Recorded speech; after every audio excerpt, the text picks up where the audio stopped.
ఆచార్య చాణక్యుల వారు దుష్టుడైన అంటే దుష్ప్రవర్తన కలిగిన సుపుత్రుడు ఉంటే వాడు జీవితాంతం బతికి ఉన్నంతకాలం వాడు బాధ పెడుతూనే ఉంటాడు.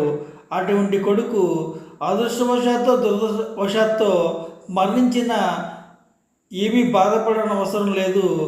అటువంటి వాడు బతికి ఉన్న ప్రయోజనం ఏముంది? జీవితాంతం బాధపడుతూ ఉండాలి. అటువంటి వాడు మరణించినట్టయితే ఆ మరణించిన తర్వాత కొద్ది కాలం బాధపడి ఇంతే అదృష్టం ఉంది లేక దురదృష్టం ఉందని సరిపెట్టుకోవడంతో సరిపోతుంది. అటువంటి వాడు బతకడం కంటే చనిపోవడమే మేలు అని ఆచార్య చాణక్యుల వారు చెబుతూ ఉన్నారు. దయచేసి సబ్స్క్రైబ్ చేయండి, మీ ఫ్రెండ్స్కి అందరికీ షేర్ చేయండి, లైక్ చేయవలసిందిగా కోరుచున్నాను. Thank you.